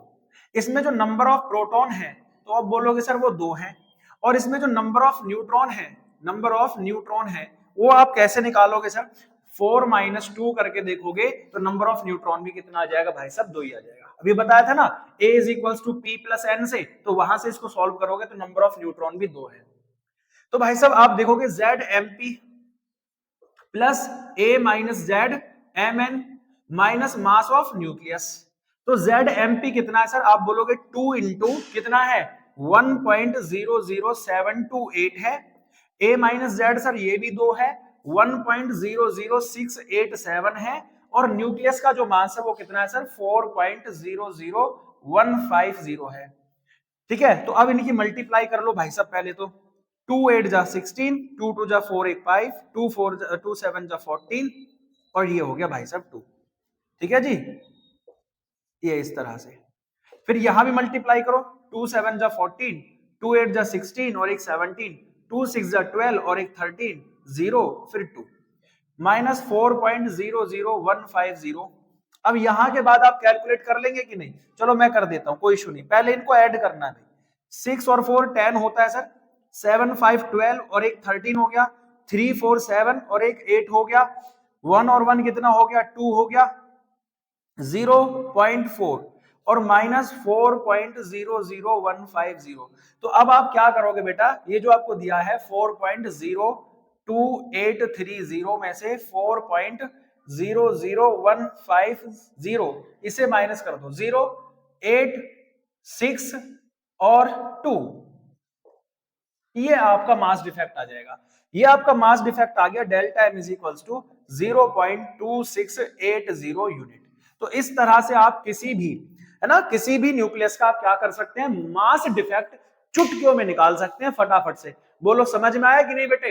इस तरह से आप किसी भी एलिमेंट का जो भी दे रखा हो उसका पहले आपको क्या करना है, नंबर ऑफ प्रोटॉन फाइंड करने हैं, नंबर ऑफ न्यूट्रॉन फाइंड करने हैं, और फिर अपना आपको इसको फॉर्मूले में रख देना है। बस मल्टीप्लाई वगैरह करो, ऐड करो, फिर माइनस कर दो, आंसर आ जाएगा। अब इतना हमें समझ में आ गया कि सर मास डिफेक्ट क्या है, कैसे इसको फाइंड करते हैं। तो अभी हमने बात करी थी बाइंडिंग एनर्जी के ऊपर। हमसे इसी के थ्रू बाइंडिंग एनर्जी भी पूछ सकता है कि सर किसी भी इलेक्ट्रॉन की बाइंडिंग एनर्जी, या किसी भी प्रोटॉन की, या कोई भी हो अल्फा पार्टिकल, इसकी बाइंडिंग एनर्जी क्या होगी। तो बाइंडिंग एनर्जी पहले बता दिया है मैंने, फिर से एक बार लिख देता हूं उसकी डेफिनेशन, फिर उसको कैलकुलेट करते हैं, उसके ऊपर किस तरह के न्यूमेरिकल आते हैं इसको भी कैलकुलेट कर लेते हैं फटाफट। नेक्स्ट टॉपिक हमारा आ चुका है बाइंडिंग एनर्जी, जो कि मैंने आपको समझाया भी था कि किसी भी प्रोटॉन में, सॉरी किसी भी न्यूक्लियस में, प्रोटॉन कह रहे हैं, किसी भी न्यूक्लियस में प्रोटॉन और प्लस न्यूट्रॉन जो है रहते हैं, है ना, आपस में कंबाइंडली रह रहे हैं। लेकिन हमने कहा था कि सर बाइंडिंग एनर्जी क्या है, जो सर न्यूक्लियॉन्स को सेपरेट करने के लिए जितनी एनर्जी की जरूरत होती है ना, हमें प्रोटॉन और न्यूट्रॉन को क्या करना है, अलग करना है, सेपरेट करना है। तो इन्हें सेपरेट करने के लिए जो एनर्जी की रिक्वायर्ड होती है उसी को हम क्या कह रहे हैं बेटा, बाइंडिंग एनर्जी कह रहे हैं। The energy required to separate the nucleons, nucleons बोले तो प्रोटॉन और neutron, of a nucleus is known as the binding energy. किसी भी न्यूक्लियस के जो न्यूक्लियॉन्स हैं, यानी प्रोटॉन और न्यूट्रॉन है, इनको सेपरेट करने के लिए जितनी एनर्जी चाहिए होती है उसी को हम कह रहे हैं आपका बाइंडिंग एनर्जी। ठीक है, अब ये जो बाइंडिंग एनर्जी होती है इसको हम फाइंड कैसे कर सकते हैं। तो बाइंडिंग एनर्जी फाइंड करने के लिए होता है delta E is equals to mass defect into C square. यानी किसी भी ऑब्जेक्ट का मास डिफेक्ट निकालो और उसे किससे मल्टीप्लाई कर दो, सी स्क्वायर से। ठीक है, मास डिफेक्ट को किससे मल्टीप्लाई करना है, सी स्क्वायर से मल्टीप्लाई करना है। सी क्या है सर, स्पीड ऑफ लाइट, है ना, पता होगा स्पीड ऑफ लाइट है सर, कितना होता है 3 × 10⁸ मीटर पर सेकेंड। ये वैल्यू पुट कर दो, आपका सर क्या आ जाएगा, बाइंडिंग एनर्जी आ जाएगा। ठीक है, आराम से कैलकुलेट कर सकते हो। जैसे अभी मैंने किसका मास डिफेक्ट निकाला था, अल्फा पार्टिकल का मास डिफेक्ट निकाला था, उसे c से मल्टीप्लाई कर देना, आपका क्या आ जाएगा बेटा, एनर्जी निकल कर आ जाएगी। ठीक है, ध्यान से समझ गए ना सारी बातें। आप बोलोगे हाँ जी सर कोई दिक्कत नहीं है, आराम से कैलकुलेट कर लेंगे। अभी एक छोटा सा ग्राफ आता है, छोटा नहीं अच्छा ग्राफ है, बाइंडिंग एनर्जी का एक ग्राफ आता है, तो उसे मुझे इस पर तो खुद ही ड्रॉ करना पड़ेगा, तो आप अपने एनसीईआरटी खोलकर उसको आराम से देखना, और मैं यहां बोर्ड पर समझाऊंगा कि किस तरह से वो काम कर रहा है और क्या वो बता रहा है। ठीक है, तो चलिए हम बनाते हैं उसका ग्राफ बाइंडिंग एनर्जी का। तो ओके डियर स्टूडेंट्स, जैसा कि मैं आपको बोल रहा था कि हमारे पास में अब एक बहुत अच्छा टॉपिक है जिसका नाम है बाइंडिंग एनर्जी कर्व। देखो एक्चुअल में ये कर्व क्या बताता है, बाइंडिंग एनर्जी मैंने क्या बोला था भाई, बाइंडिंग एनर्जी नॉर्मल होती है किसी भी न्यूक्लियॉन्स को बाहर यानी सेपरेट करने के लिए जो क्या चाहिए, मिनिमम एनर्जी रिक्वायर्ड होती है, उसको हम कहते हैं बाइंडिंग एनर्जी। तो सीधा सीधा हम लोगों ने सारे जो आपके एलिमेंट्स हैं उनको लेकर हमने एक बाइंडिंग एनर्जी का ग्राफ ड्रॉ किया, जिसको वो बाइंडिंग एनर्जी कर्व कह रहे हैं। नॉर्मल सिंपल सी बात है कि ये बाइंडिंग एनर्जी कर्व क्या बता रहा है, तो सीधा सीधा आपको बता रहा है कि इससे एक न्यूक्लियॉन को बाहर निकालने के लिए लिखा हुआ बाइंडिंग एनर्जी पर न्यूक्लियॉन, यहां पर लिख भी लो बाइंडिंग एनर्जी पर न्यूक्लियॉन, यानी एक न्यूक्लियॉन को किसी भी एटम के, है ना, एटम के न्यूक्लियस से किसी भी एक न्यूक्लियॉन को बाहर निकालने में जो एनर्जी रिक्वायर्ड होती है उसको हम बाइंडिंग एनर्जी पर न्यूक्लियॉन कहते हैं। ठीक है, तो क्या आप क्या बोलोगे sir, the minimum energy required, the minimum energy required, ठीक है, required to separate one nucleon from the, ठीक है, from the nucleus of atom, nucleus of atom, किसी भी एटम के न्यूक्लियस से एक इलेक्ट्रॉन, ठीक है जी, किसी भी न्यूक्लियस के एटम से एक इलेक्ट्रॉन को सेपरेट करने के लिए जो एनर्जी रिक्वायर्ड होती है वो बाइंडिंग एनर्जी पर न्यूक्लियन है। ये डिफरेंट डिफरेंट मास नंबर वाले हमने क्या लिए, एलिमेंट्स लिए, और उनका क्या देखा बेटा हम लोगों ने, यहां पर बाइंडिंग एनर्जी कर्व देखा। अब आपको एक बहुत मजेदार चीज मैं आपको बताऊंगा कि क्या क्या चीजें इसमें लिखनी है। तो भाई अगर हम देखते हैं हाइड्रोजन का, तो हाइड्रोजन 1H1 होता है स्टार्टिंग में, लेकिन भाई हाइड्रोजन का तो क्या है सर, उसे तो तोड़ ही नहीं, उसे तो एक इलेक्ट्रॉन है तो वो तो वैसे ही टूट जाएगा, उसका तो बाइंडिंग एनर्जी 0 होता है। ठीक है, उसे तो छोड़ ही दो। 1H2 तो आप देख रहे हैं कि सर इसका बाइंडिंग एनर्जी बहुत ज्यादा कम है, लेकिन जैसे ही ग्राफ धीरे धीरे धीरे धीरे ऊपर जा रहा है ना, तो आप समझ रहे हैं ना बाइंडिंग एनर्जी भी बढ़ रही है। ठीक है, अब यहां पर जैसे पहुंच जाते हैं तो He4 का यानी हीलियम का जो बाइंडिंग एनर्जी कर्व है वो एक पीक पर है। फिर लिथियम का सर यहां पर आप देखने को मिल रहा है कि सर लिथियम का एक साथ ग्राफ नीचे है, फिर आगे ये 12 कार्बन 12 का, फिर ऑक्सीजन 16 का, क्या है सर, ये ग्राफ जो है एक पीक पर है, एक पीक पर है।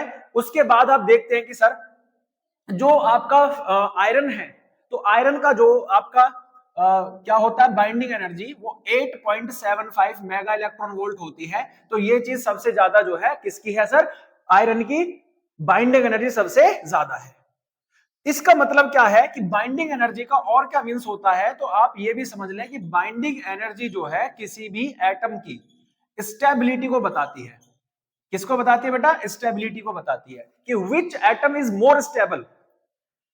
इट मींस जिसकी बाइंडिंग एनर्जी कम है तो यानी वो आसानी से क्या करेगा सर, टूट जाएगा, वो न्यूक्लियस बाहर निकाल देगा, वो कम स्टेबल है। लेकिन जिनकी बाइंडिंग एनर्जी ज्यादा है तो इट मींस है सर उनका जो स्टेबिलिटी है वो ज्यादा है। तो आप ये देखेंगे कि पूरी पीरियोडिक टेबल में कौन सबसे ज्यादा स्टेबल है, तो आप बोलेंगे सर जी आयरन, क्योंकि इसी की बाइंडिंग एनर्जी सबसे ज्यादा है। तो विच इज मोर स्टेबल, आप बोलोगे sir iron is more stable. लेकिन यहां पर हम कुछ चीजें नोटिस करते हैं, कोई ट्रेंड नोटिस करते हैं हम लोग। देखो यहां पर हम लोगों ने एक ट्रेंड नोटिस किया कि भाई जिनका, है ना, जिनका जो एटॉमिक मास है, एटॉमिक मास, जिनका एटॉमिक मास मल्टीपल ऑफ 4 है, मल्टीपल ऑफ 4 है, जिनका एटॉमिक मास 4 का मल्टीपल है, 4 12 16, उनकी बाइंडिंग एनर्जी ज्यादा है, यानी these are stable, these are stable atoms, ये ज्यादा स्टेबल एटम्स हैं। कैसे एटम्स है बेटा, ये एटम्स ज्यादा स्टेबल है, क्योंकि इनका जो आप देखेंगे तो इनकी जो है पीक वैल्यू मिल रही है, तो ये ज्यादा स्टेबल हो गए, इनकी बाइंडिंग एनर्जी ज्यादा होगी। बोलोगे हाँ जी सर, तो भैया यही ट्रेंड आपको लिखना है कि सर इनकी जो एनर्जी है वो ज्यादा है, इट मींस ये मोर स्टेबल है। फिर आप देखते हैं कि सर जिनका एटॉमिक मास, जिनका एटॉमिक मास, ठीक है, जिनका एटॉमिक मास ऐसे मान लीजिए कि ये जो भी है 238 से ज्यादा है या 238 के आसपास है, और 50 तक के 80 तक लिख लीजिए, 80 तक। तो 80 से कम है, मतलब ऐसे मान लो जो 80 से ज्यादा है और कहां से है 238 तक के आसपास है, तो सर ये क्या है, धीरे धीरे इनकी बाइंडिंग एनर्जी कम हो रही है। और बाइंडिंग एनर्जी कम हो रही है तो लेस स्टेबल होते जा रहे हैं। क्या हो रहे हैं? लेस स्टेबल हो रहे हैं, लेस स्टेबल हो रहे हैं। समझिए बेटा, ये क्या है सर? लेस स्टेबल है। और जिनकी बाइंडिंग एनर्जी आप ये देखेंगे जो 50 से 80 के बीच आते हैं, किसके बीच आते हैं? 50 से 80 के बीच आते हैं। तो 50 से 80 के बीच आने वाले जो एटम्स हैं वो ज्यादा स्टेबल है, मोस्ट स्टेबल एटम्स है। किसे हैं? मोस्ट स्टेबल एटम्स है, उनकी एनर्जी इतनी है। मोस्ट स्टेबल एटम्स देख रहे हैं ना आप लोग, मोस्ट स्टेबल एटम्स की कैटेगरी में आते हैं। ठीक है। और अगर हम ये सारी चीजें आपको इसमें लिखनी है, ये सारी चीजें आपको इसमें नोटिस करके लिखनी है कि भाई ये सारी चीजें हम लोगों को बाइंडिंग एनर्जी में फाइंड होती हैं। तो बस इसी को तो करना है कि मास नंबर पर डिपेंड कर रहा है आपका क्या सर, ये आपका जो है बाइंडिंग एनर्जी कर्व। और फिर आप जैसे ही सर इसमें कहां आते हैं, 30 से नीचे आते हैं, तो अचानक से ग्राफ क्या हो जाता है? डाउन हो जाता है। डाउन हो जाता है तो वो जो आपके एटम्स हैं वो उतने ही ज्यादा लेस स्टेबल हो जाते हैं। तो ये सारी बातें आपको लिखनी है इसमें, ये सारी बातें आपको समझानी है इसमें। बस यही आपका क्या है सर? बाइंडिंग एनर्जी कर्व है। बस इतना ही आपको समझाना है, काम खत्म। तो आई होप आपको ये क्लियर हुआ होगा बाइंडिंग एनर्जी कर्व। इसकी सारी बातें मैंने आपको बता दी क्या है। तो यही है बस बाइंडिंग एनर्जी कर्व, जो बताता है कि पर न्यूक्लियन से कितने कितनी एनर्जी चाहिए जो उसके एक न्यूक्लियन को बाहर निकाल दे, है ना। पूरे न्यूक्लियस से एक इलेक्ट्रॉन को, या इलेक्ट्रॉन कह रहा हूं, एक न्यूक्लियन को बाहर निकालने के लिए जो एनर्जी रिक्वायर्ड होती है उसी को हम बाइंडिंग एनर्जी कह रहे हैं, पर न्यूक्लियन। ठीक है बेटा, मास नंबर पर अलग अलग डिफाइड करती है, बात खत्म हो गई। अब इसके बाद बाइंडिंग एनर्जी ये होने के बाद में हम लोग अब चलते हैं न्यूक्लियर फिजन एंड फ्यूजन की तरफ। किसकी तरफ चल रहे हैं? इंपॉर्टेंट टॉपिक की तरफ अब हम लोग आ चुके हैं, जिसका नाम है न्यूक्लियर रिएक्शन। जी हाँ, मैं आपको यह बता दूं कि अभी तक हम लोगों ने न्यूक्लियस के बारे में बहुत सारी बातें पढ़ी, जिनमें से एक सबसे इंपॉर्टेंट बात जो है आपके सामने है, जिसका नाम है न्यूक्लियर रिएक्शन। यानी जो हमारे न्यूक्लियाई हैं, जो हमारे न्यूक्लियस होते हैं, ठीक है जी, ये रिएक्ट करते हैं आपस में। और ये जो रिएक्शन होती है ये दो टाइप्स की होती है, टू टाइप्स की ये रिएक्शन होती है। कौन कौन सी टाइप है सर? मैं आपको समझा रहा हूं बेटे। एक होता है न्यूक्लियर फिजन, एक होता है न्यूक्लियर फिजन, है ना, एकदम मस्त तरीके से समझना। एक होता है न्यूक्लियर फ्यूजन। ठीक है, अभी समझो ध्यान से, बहुत दोनों की दोनों इतनी इंपॉर्टेंट है, यानी you have to must read them. और समझो पहले फ्यूजन, फिजन और फ्यूजन का मतलब क्या है। देखिए, फ्यूजन में क्या होता है सर, इसमें एक हैवी न्यूक्लियस होता है, हैवी न्यूक्लियस। और इस हैवी न्यूक्लियस पर हम लोग ऐसे समझो, यहां पर मैं समझा रहा हूं, ये एक हैवी न्यूक्लियस है और इस पर हम बॉम्बार्डिंग करते हैं। किसकी? हम इस पर बॉम्बार्डिंग करते हैं न्यूट्रॉन की।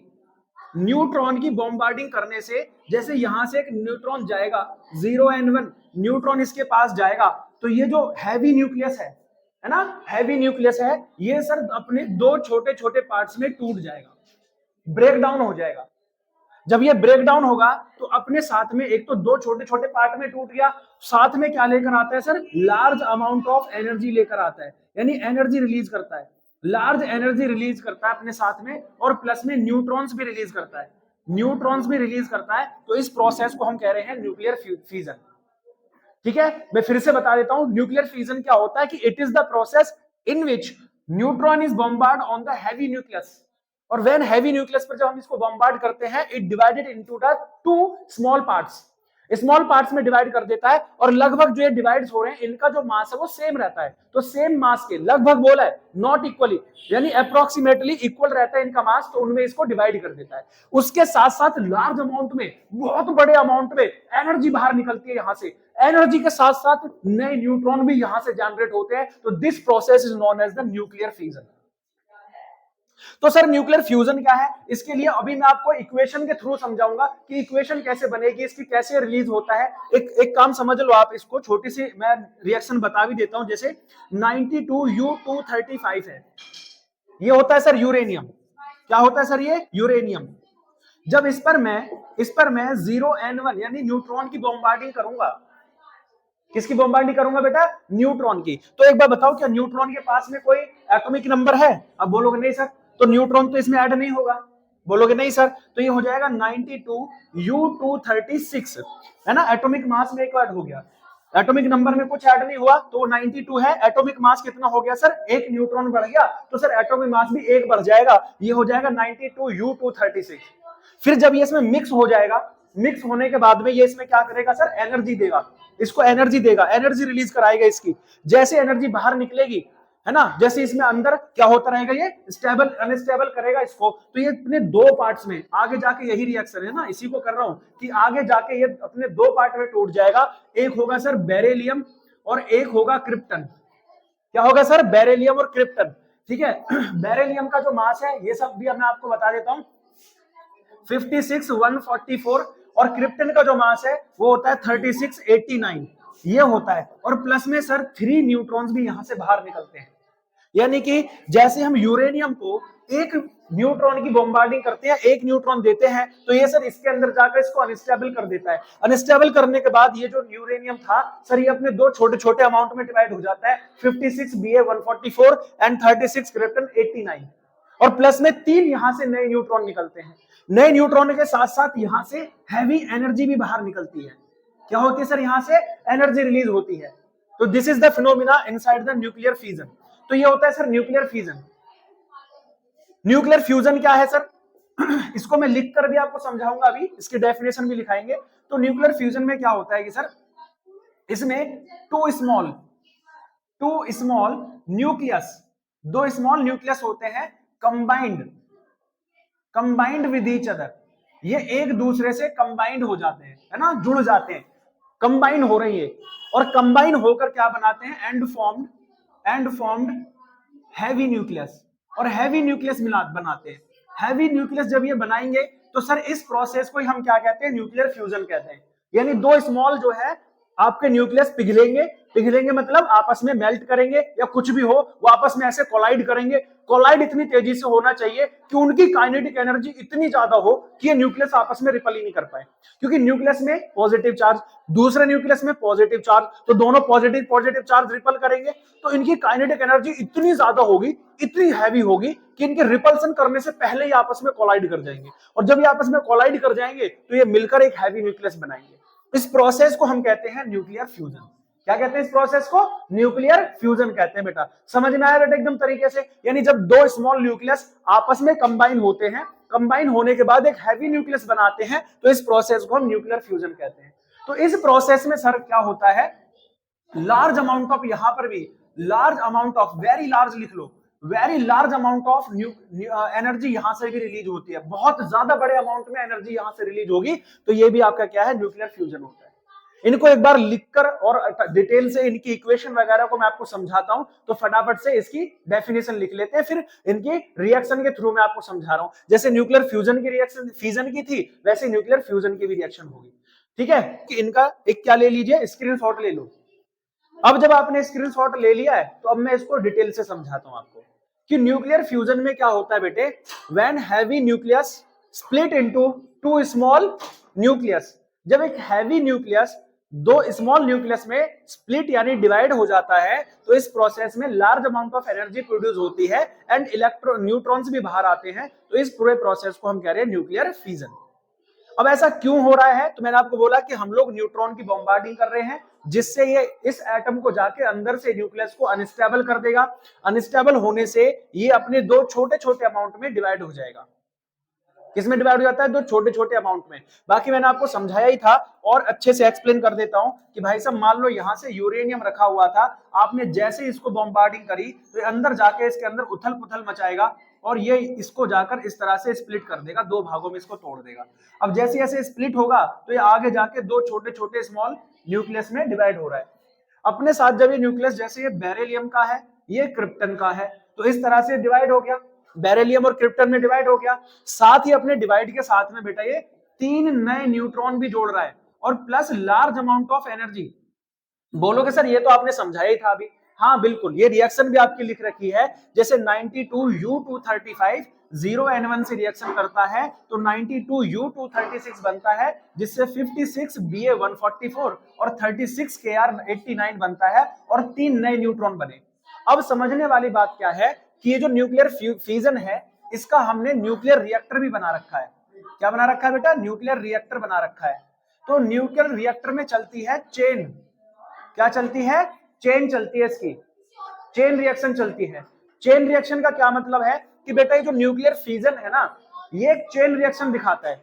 यानी अगर हम एक छोटा छोटा अमाउंट इस न्यूक्लियर रिएक्टर में डालते हैं तो ये छोटे छोटे रूप में क्या करता है, धीरे धीरे धीरे धीरे इसको क्या करता रहता है, डिवाइड करता रहता है और धीरे धीरे धीरे धीरे एनर्जी को प्रोड्यूस करता है। और ये एनर्जी तब तक चलती रहेगी, ये जो रिएक्शन है तब तक चलती रहेगी, ये अपने आप बस एक बार शुरू करना है, एक बार आपको स्टार्ट करना है। और आपको स्टार्ट करने के लिए कोई भैया आग वाग लगाने की जरूरत नहीं है, बस उसमें पहले से ही न्यूट्रॉन पहले से प्रेजेंट होते हैं। आपको बस क्या करना है, यूरेनियम की एक रॉड होती है वो न्यूक्लियर रिएक्टर में अंदर डालनी होती है। जैसे आप अंदर डालोगे न्यूट्रॉन बॉम्बार्डिंग करेगा, बॉम्बार्डिंग करने से रिएक्शन शुरू हो जाएगी। अब आपने एक न्यूट्रॉन था जाकर डिवाइड हो गया, लेकिन अपने साथ कितने लेकर आया, 3 नए न्यूट्रॉन। तो ये तीनों नए न्यूट्रॉन फिर से किस पर टकराएंगे, यूरेनियम पर, फिर इसको स्प्लिट कर देंगे। तो ऐसे ही वो क्या करते रहेंगे, आपस में इसमें टकराते रहेंगे और टकराते टकराते टकराते टकराते क्या हो जाएगा सर, ये एक चेन रिएक्शन बन जाएगी। ये कब तक चलेगी, जब तक कि इस पूरे यूरेनियम का मास एंड नहीं हो जाता। ये रिएक्शन चलती रहेगी जब तक कि पूरे यूरेनियम का मास एंड नहीं हो जाता। तो that is called the chain reaction. ठीक है, तो ये चेन रिएक्शन होती है और ये भी दो टाइप की होती है चेन रिएक्शन। ठीक है, एक जिसे कंट्रोल कर सकते हैं तो कंट्रोलेबल, एक होती है अनकंट्रोलेबल। तो अनकंट्रोल में क्या होता है कि सर हम लोग जो है इस पूरे के पूरे यूरेनियम को अंदर डाल देते हैं जिससे बॉम्ब भी बनते हैं। ठीक है, जिससे बॉम्ब वॉम्ब वगैरह बनाए जाते हैं। तो ये चीजों से होता है इसमें ऐसा कि उसमें रिएक्शन को हम अंदर डाल देते हैं तो ये बॉम्ब का काम करता है, इसमें हैवी एक्सप्लोजन हो जाता है फिर।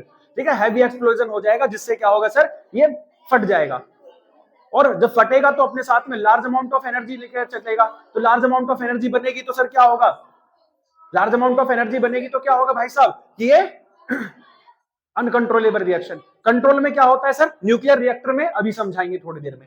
उसके बाद आता है न्यूक्लियर फ्यूजन। फ्यूजन में क्या होता है बेटा, जो छोटे छोटे स्मॉल स्मॉल न्यूक्लियस होते हैं। फॉर एग्जांपल जैसे ड्यूटेरियम के दो हमने स्मॉल न्यूक्लियस लिए, ड्यूटेरियम के ये दोनों न्यूक्लियस आपस में कंबाइन होकर 2He3 बनाते हैं और 0N1 यानी एक न्यूट्रॉन भी बाहर निकालते हैं। साथ में बहुत हैवी अमाउंट में एनर्जी चाहिए होती है। लेकिन न्यूक्लियर फ्यूजन जो है, क्या सर ये अर्थ पर पॉसिबल है, क्या अर्थ पर ये पॉसिबल है? तो ऐसा मान सकते हो कि अर्थ पर पॉसिबल नहीं है। बिकॉज ऑफ क्यों, क्योंकि बेटा इसको चलाने के लिए हमें लार्ज अमाउंट ऑफ एनर्जी चाहिए, large amount of temperature and large amount of pressure, दोनों की जरूरत है। और वो pressure at the crust of earth present नहीं है, अर्थ की क्रस्ट पर वो है नहीं। आपको बता दूं लगभग 10 की पावर 7 केल्विन का टेम्परेचर चाहिए, 10 टू दी पावर 7 केल्विन। अब इसको डिग्री सेल्सियस में आप लोग कन्वर्ट कर सकते हो, है ना, you know very well, 273 minus करना ओनली। और अब 10 की पावर 7 इतना बड़ा अमाउंट में टेम्परेचर चाहिए। तो इसको शुरू करने के लिए क्या करना होगा, heavy temperature and heavy pressure की जरूरत है। बोलोगे क्यों सर, क्योंकि बेटा इनके पास में काइनेटिक एनर्जी इतनी ज्यादा होनी चाहिए। मैंने कहा ना कि अगर इन दोनों को मिलाना है तो मिलाने के लिए काइनेटिक एनर्जी मस्ट बहुत ज्यादा होनी चाहिए, ताकि ये अपने रिपल्सन से पहले एक दूसरे को कोलाइड कर जाए। और इतनी काइनेटिक एनर्जी तब दी जाएगी, काइनेटिक एनर्जी अगर बढ़ानी है तो किस पर डिपेंड करती है सर, टेम्परेचर पर। तो अगर आप टेम्परेचर बढ़ाओगे तभी तो काइनेटिक एनर्जी ज्यादा होगी। तो जब ज्यादा काइनेटिक एनर्जी होगी तब जाके सर आपस में रिएक्ट करेंगे और एक हैवी न्यूक्लियस बनाएंगे और neutron and large amount of energy बाहर निकलेगी। तो ये होता है nuclear fission and nuclear fusion. बात समझ में आ गई? रिएक्शन के थ्रू मैंने सारी चीजें बता दी कि न्यूक्लियर इसमें जो है सर चेन रिएक्शन होती है, लेकिन इसमें कोई चेन रिएक्शन नहीं होती। ये सब क्या है सर, एक साथ ही एक्सप्लोड होता है। ठीक है, अब बात कर लेते हैं न्यूक्लियर रिएक्टर। तो न्यूक्लियर रिएक्टर कैसे काम करता है इसके बारे में बात करते हैं। ठीक है बच्चों, फाइनल फेज की तरफ हम लोग आ चुके हैं और इसमें हम लोग करने वाले हैं आपका न्यूक्लियर रिएक्टर। तो सबसे पहले मैं आपको बता दूं कि न्यूक्लियर रिएक्टर एक ऐसा आपके पास में क्या होता है, डिवाइस है जिसमें आप क्या करते हो सर, न्यूक्लियर रिएक्शन को शुरू कराते हो, न्यूक्लियर रिएक्शन की चेन रिएक्शन। ठीक है जी, न्यूक्लियर फिजन की चेन रिएक्शन आप इसमें स्टार्ट कराते हो। तो ऐसे आप लोग डिवाइस को क्या कह रहे हैं सर, न्यूक्लियर रिएक्टर कह रहे हैं। ठीक है जी, न्यूक्लियर रिएक्टर कह रहे हैं। इस न्यूक्लियर रिएक्टर को बनाने के लिए हमें कुछ ये स्पेशल चीजें चाहिए होती हैं, तब जाके न्यूक्लियर रिएक्टर कंप्लीट होता है और वर्क करता है। तो न्यूक्लियर रिएक्टर में मैंने कहा कि जो हमारी चेन रिएक्शन है वो दो टाइप की होती है, एक कंट्रोलेबल और एक अनकंट्रोलेबल। तो अनकंट्रोलेबल को तो हम इसमें स्टार्ट नहीं करते, हम इसे कंट्रोलेबल चेन रिएक्शन शुरू करते हैं। इससे होता क्या है कि सर हम न्यूक्लियर रिएक्टर से हम लोग क्या बनाते हैं सर, इलेक्ट्रिसिटी, है ना, इलेक्ट्रिसिटी बनाते हैं। इलेक्ट्रिसिटी बनाने के लिए हम लोगों ने न्यूक्लियर रिएक्टर बनाए थे। भारत में 7 न्यूक्लियर रिएक्टर बने हैं। आपके यूपी में एक न्यूक्लियर रिएक्टर है जो कहां मिलता है, जल्दी मुझे कमेंट करके बताना। वैसे मैं बता देता हूं, नरोरा है एक, ठीक है, बुलंदशहर जिले के में है, तो नरोरा जिसमें न्यूक्लियर रिएक्टर आपका मिलेगा, यूपी में एक न्यूक्लियर रिएक्टर है। बाकी सातों कहां हैं आप कमेंट में बताना, ठीक है, एक मैंने बता दिया, बाकी 6 कमेंट करके बताना कहां पर है। तो अब ये काम कैसे करते हैं, देखो किसी भी रिएक्टर को चलने के लिए सबसे पहले जरूरत होती है फ्यूल की। जैसे आपको गाड़ी चलाने के लिए किसकी जरूरत है, फ्यूल की, वैसे रिएक्टर को चलाने के लिए भी फ्यूल की जरूरत है। तो इसमें सबसे पहला जो फ्यूल होता है सर वो यूरेनियम और प्लूटोनियम, ये दो आपको क्या लेने हैं सर, फ्यूल के रूप में लेने हैं। या तो यूरेनियम 235 लेना है या प्लूटोनियम 239 लेना है। और इसमें आप क्या करोगे, इनकी रॉड बना लेते हैं। अब रॉड को आप क्या करते हो, किसमें डालोगे सर, रिएक्टर में डालोगे। तो वहां पर पहले से न्यूट्रॉन मौजूद है, तो न्यूट्रॉन क्या करेंगे, इस पर क्या करना चालू कर देंगे सर, बॉम्बार्डिंग करना चालू हो जाएगी। लेकिन ये चेन रिएक्शन जल्दी ही क्या कर लेगी, एक भयानक रूप ले लेगी, क्योंकि 3 न्यूट्रॉन यहां से बन रहे हैं, फिर दोबारा वो तीनों टकराएंगे, तो 3 का कितने हो गए, 27 हो जाएंगे। तो इनको कंट्रोल करने के लिए हम लोग मॉडरेटर यूज करते हैं। तो मॉडरेटर जैसे कि D2O और ग्रेफाइट, इस तरह की ये रॉड्स होती हैं। ये क्या काम करती हैं सर, ये न्यूट्रॉन की स्पीड को स्लो डाउन कर देती हैं। और न्यूट्रॉन की स्पीड जैसे स्लो डाउन हो जाएगी या न्यूट्रॉन को एब्जॉर्ब कर लेती है ये, तो ज्यादा न्यूट्रॉन उससे जाकर नहीं हिट कर पाएंगे, नहीं हिट होंगे, तो आपकी जो रिएक्शन है वो कंट्रोल रहेगी। ठीक है बेटा, तो ये मॉडरेटर का काम करते हैं। दूसरा होता है कूलेंट। अब जब यहां से हीट प्रोड्यूस हो रही है, एनर्जी बाहर निकल रही है, तो सर इसको रिएक्टर को कूल करने के लिए हम लोग इसमें वाटर और एयर का मिश्रण, मतलब जो मिक्सचर है वो फ्लो डाउन करते हैं, इसमें पास करते हैं। किस किस का सर, वाटर प्लस में एयर, यहां से पास होगी। जब वाटर और एयर पास होगी तो आप मुझे बताओ हीट क्या करेगी, इसे किसमें कन्वर्ट कर देगी, जल्दी बताओ, स्टीम में। जो भाप कन्वर्ट होगी वो टरबाइन से जाकर टकराएगी, टरबाइन से जाकर टकराएगी तो सर क्या क्या घूमेगा, जल्दी बताओ, क्या रोटेट करेगा, आप बोलोगे सर जनरेटर। ठीक है, जनरेटर क्या करेगा, रोटेट करेगा। जनरेट रोटेट होगा तो सर इलेक्ट्रिसिटी प्रोड्यूस होगी। ठीक है, इलेक्ट्रिसिटी प्रोड्यूस होती है, ये इसमें इस तरह से इलेक्ट्रिसिटी को हम प्रोड्यूस कर सकते हैं। फिर शील्ड, शील्ड क्या होता है, एक चीज मैं आपको समझा दूं बेटा, जब ये यूरेनियम वगैरह जो ये सब्सटेंस है ना, यूरेनियम प्लूटोनियम, ये ऐसे सब्सटेंस है कि इनसे रेडियो एक्टिव एलिमेंट बाहर निकलते हैं। रेडियो एक्टिव एलिमेंट कौन कौन से होते हैं सर, जैसे कि मान लो alpha, beta and gamma element यहां से बाहर निकलेंगे। ये बहुत ज्यादा खतरनाक होते हैं, इसलिए इनको कवर करने के लिए हम कंक्रीट की हैवी वॉल, कंक्रीट की बहुत हैवी वॉल है ना, थिक वॉल, हम लोग इस रिएक्टर के चारों तरफ बना देते हैं, ताकि अल्फा बीटा गामा रेज जो है बाहर ना आ पाए, उन्हीं दीवारों से टकराकर रिफ्लेक्ट होती रहे। ठीक है, दूसरी बात सर, कंट्रोल रोड्स क्या होती है, मान लो कभी ऐसा हुआ कि रिएक्शन जो है अनकंट्रोलेबल होगी, तो उसके लिए भी हम लोगों ने क्या कर रखा है, अनकंट्रोल यानी कंट्रोल रोड्स का यूज करते हैं। कंट्रोल रोड्स में क्या होते हैं, कैडमियम एंड बोरॉन होते हैं। ये न्यूट्रॉन को एकदम झटाक से क्या कर लेंगे, अब्सॉर्ब कर लेंगे। अगर कभी भी ये रिएक्शन अनकंट्रोल होती है तो हम ये रॉड्स को इसके अंदर डाल देते हैं, तो ये न्यूट्रॉन को एब्सॉर्ब कर लेंगे। तो न्यूट्रॉन जब उससे टकराएंगे नहीं तो रिएक्शन क्या हो जाएगी, कंट्रोल हो जाएगी। बस इस तरह से हम लोग न्यूक्लियर रिएक्टर में क्या काम करते हैं, इलेक्ट्रिसिटी प्रोड्यूस कर लेते हैं। तो आई होप आप सबको ये वीडियो बहुत पसंद आई होगी मेरे बच्चे। ठीक है, इसकी आप एक क्या कर सकते हैं, इसका डायग्राम या इसकी वीडियो भी आप लोग कहां देख सकते हो, यूट्यूब पर, कि किस तरह से काम होता है। यहाँ मैं आपको, क्योंकि मेरे पास वैसा बोर्ड है, डिजिटल बोर्ड नहीं है, तो मैं ऐसे दिखा नहीं सकता डायग्राम आपको, बट आप वहां से डायग्राम देखोगे तो बहुत मजेदार रिएक्शन है। बाकी इसके अंदर की कहानी मैंने आपको बता दी है, तो आपको बहुत मजा आया होगा, आई होप सो।